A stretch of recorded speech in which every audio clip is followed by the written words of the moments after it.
కారంచేడి చరిత్ర చూసుకుంటే దళితులపై దాడులు చేసి దళితుల బిడ్డలని స్త్రీలని ఆనాడు ఘోరాతి ఘోరంగా వారిని చెరిసి హతమార్చి ఆఖరికి వారిని అనేక రకాలుగా చిత్రీకరించారు ఈ అగ్ర కులాల వాళ్ళు.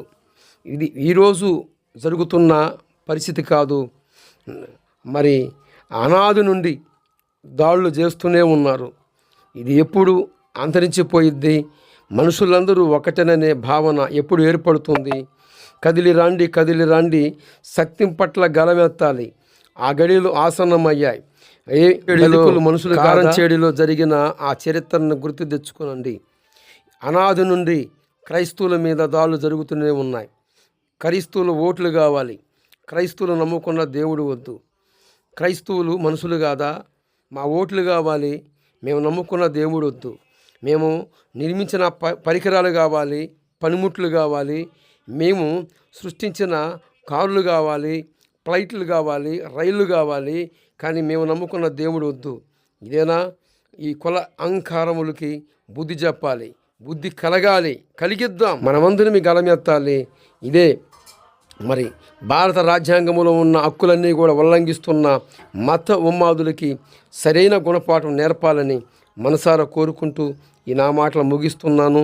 ఇక్కడ ఏం మాట్లాడుతున్నారో మన యొక్క క్రైస్తవ సహోదరులు దళితులు మనందరం కూడా కట్టుగలిసి ఇలాంటి మూర్ఖుల నోళ్ళు మూయించాలి. చర్చిల పైన దాడులు చేస్తున్నారు, మనం నమ్ముకున్న దేవుణ్ణి దూషిస్తున్నారు. అయినను మరి ఇంకా మౌనంగా ఉంటే ఇది రాను రాను ఆనాడు కారంచేడిలో ఎలాగైతే మరి పల్లెల్లో దళితులపై స్త్రీల మాన ప్రాణాలు దోసుకొని వారిని ఆనాడు హతం చేశారు. ఈ అగ్ర కులాల వారికి అవకాశం ఇవ్వద్దు. వీరందరికీ మనుషులందరూ సమానమని, మనమందరిమీ ఒకరి నుండి వచ్చిన వారిమేనని. మనుషులందరూ సమానము కాదా? కులం పేరు చెబితే బ్లడ్ దొరుకుతుందా? గ్రూప్ పేరు చెబితే కదా బ్లడ్ దొరుకుతుంది. మరి కడజాతి వారు బ్లడ్ అగ్ర కులంలో ఉన్నవారికి ఎలా సూట్ అవుతుంది? ఒక క్షణము ఆలోచించలేరా? మనుషులందరూ ఒకటని, మనుషులు అందరూ ఒకరే సృష్టించారని, ఆ సృష్టికర్త ఒక్కడే ఉన్నాడని ఎప్పుడు ఈ మూర్ఖులు తెలుసుకుంటారు? ఎప్పుడు ఈ మతోన్మాదుల కనులు వెలిగించబడతాయి?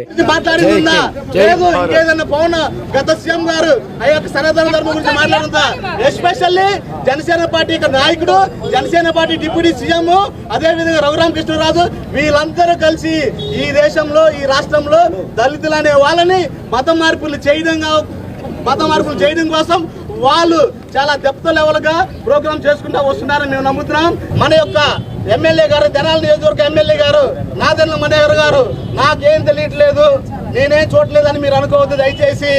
సార్ మనోహర్ గారు, మీరు జనసేన పార్టీ ఎమ్మెల్యే గారు, జనసేన పార్టీలో పవన్ కళ్యాణ్ గారి తర్వాత స్థానం మనోహర్ గారు అని మా యొక్క ఆంధ్రప్రదేశ్ రాష్ట్రం మొత్తం తెలుసు. మీ నియోజకవర్గంలో ఇటువంటి విపరీతమైన పోకడలు, ఇటువంటి విపరీతమైన భావజాలం మీ నియోజకవర్గంలో జనసేన పార్టీ, జనసేన కార్యకర్త వాడి ఐడి కార్డులు ఉండి, వాడి మొత్తం ఉండి మీరు కూడా దృష్టి పెట్టండి. మీరు కూడా దృష్టి పెట్టబోతే రాబోయే రోజుల్లో నాదెండ్ల మనోహర్ గారిని కూడా దిగ్బంధం చేస్తామని తెలియజేస్తున్నాం. ఈ విషయంలో కనుక ఎక్కడా ఎవరు వెనక తగ్గేది ఉండదు. మేము కూడా కూటమి భాగస్వాములనే, కూటమి ప్రభుత్వంలో మేము కూడా కూటమి ప్రభుత్వంలో భాగస్వాములనే. దళితుల కోసం దళితుల హక్కుల కోసం కానివ్వండి, దళితుల ఆత్మగౌరవం కోసం కానివ్వండి, వీటి కానీ పోరాడేటప్పుడు కూటమి ప్రభుత్వం మాకు ఎక్కడా కనబడదు. మాకందరూ దళితులే కనబడతారు. ప్రజాస్వామ్యాన్ని కూలి చేసే విధంగా, కులాల మధ్య చిచ్చు పెట్టే విధంగా, మతాల మధ్య చిచ్చు పెట్టే విధంగా ఈ రోజున ఈ కూటమి ప్రభుత్వం ఉందని చెప్పి కూడా ఈ సందర్భంగా తెలియజేసుకుంటున్నాం. ఈ కూటమి ప్రభుత్వంలో మాదిగల గెలుపు, టీడీపీ గెలుపు, మాదిగల గెలుపు, జనసేన గెలుపు, మాదిగల గెలుపు, నాదెండ్ల మనోహర్ గెలుపు, మాదిగల గెలుపు, బ్రహ్మసాని గెలుపు అనే విధంగా మేము ఈ జిల్లా మొత్తం కూడా తిరిగి ఈ రోజున గెలిపించడం జరిగింది. కానీ ఈ కూటమి ప్రభుత్వం వచ్చిన తర్వాత దళితుల మీద కుల వివక్ష పేరుతోటి, దాడుల పేరుతోటి అనేక విధంగా జరుగుతున్న విషయాన్ని కూడా ఈ సందర్భంగా తెలియజేసుకుంటూ, ఎవరైతే కులంతో దూషించి అసభ్యకరంగా మాట్లాడి ఈ కులంలో పుట్టినందుకు మేము సిగ్గుపడే విధంగా మాట్లాడేందుకు. కానీ ఈ రోజున ఈ రకంగా ఒక మరి కాశీపేటకు సంబంధించినటువంటి ఒక కాపు ఉన్నాడు అని చెప్పేసి అని అతను టీ షర్ట్ మీద రాసుకున్నాడు మిత్రులారా. అతను ఒక జనసేన పార్టీ నాయకుడిగా రాసుకున్న మిత్రులారా. ఇదే ప్రాంతానికి చెందినటువంటి తెనాలి ఎమ్మెల్యే నాదెండ్ల మనోహర్ గారి యొక్క మరి శిష్యుడిగా ఉన్నట్టు కనపడుతున్న మిత్రులారా. ఒక కార్యకర్తను ఎలా ఉండాలి, ఒక సామాజిక ఉగ్రవాదిగా మారాలా, ఒక సమాజంలో బతుకుతూ ఒక ఆలోచన పరుగా ఉండాల్సినటువంటి పరిస్థితుల్లో ఇలా కులాల మధ్య చిచ్చు పెడుతూ, మతాల మధ్య చిచ్చు పెడుతూ, ప్రాంతాల మధ్య చిచ్చు పెడుతూ ఈ రకంగా నటువంటి మీద జనాలు తీసుకొచ్చి వాళ్ళ ఆత్మగౌరవ పోరాటాలు, ఆత్మీయమైన పోరాటాలు చేయాల్సిన పరిస్థితి పడుతుంది మిత్రులారా. మనుషుల మధ్య దూరం ఎత్తుతూ పోతా ఉన్నాడు. ఇక్కడ పవన్ కళ్యాణ్ గారు దాని మీద స్పందించడం పరిస్థితి కనబడతా ఉంది. ఇక్కడ మినిస్టర్ గారు దాని మీద స్పందించడం పరిస్థితి కనబడతా ఉంది మిత్రులారా.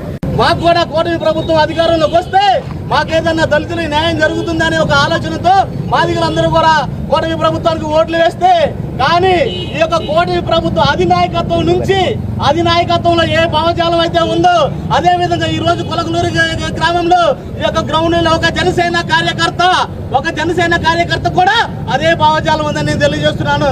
ఈ రోజు ఏ ఒక్క దళితుడికి ఇబ్బంది జరిగినా కానీ అధికార ప్రభుత్వం దగ్గర నుంచి ఇన్స్ట్రక్షన్ ఉన్నాయని కూడా మేము నమ్ముతున్నాము. అదే కోణంలో అదే విధంగా జనసేన కార్యకర్త, ఇక్కడ జనసేనకి లీడర్ ఎవరు? Deputy CM Pawan Kalyan. ఒక పక్కన డిప్యూటీ స్పీకర్ ఏమో రఘురామకృష్ణరాజు, మరో పక్కన ఏమో డిప్యూటీ సీఎం పవన్ కళ్యాణ్ గారు ఎర్ర రంగు చొక్కా వేసుకొని నేను సనాతన ధర్మాన్ని కాపాడుతాను, మిగిలిన కులాలన్నింటినీ కూడా ఈ విధంగా మీరు చేయనని ఒక గ్రౌండ్ లెవెల్ ఇన్స్ట్రక్షన్ ఉందని మేము అర్థం చేసుకోవాల్సి వచ్చింది. ఈ మాట మేము ఎందుకు చెబుతున్నామంటే ప్రభుత్వంలో ఉండి, ప్రభుత్వ పదవుల్లో ఉండి కూడా ఒకే ఒక ధర్మాన్ని ముందుకు తీసుకెళ్తున్నారు. ఈ దేశంలో డాక్టర్ బాబాసాహెబ్ అంబేద్కర్ గారు ఇచ్చిన రాజ్యాంగం మీద ప్రభుత్వాలు నడుస్తున్నాయని కూడా తెలియజేయాల్సిన అవసరం ఉంది. బాబాసాహెబ్ అంబేద్కర్ గారు, మా దళిత వాడలో పుట్టిన అంబేద్కర్ గారు రాసిన రాజ్యాంగం ఈ భారతదేశం నడిపిస్తుంటే వీడు పవన్ కళ్యాణ్ గాని, ఆ పక్కన రఘురామకృష్ణరాజు గాని, ఇంకా చాలా మంది కూడా ఈ విధంగా ఎస్సీలో ఉన్నటువంటి అన్ని కులాలను ఏదో ఒక చోట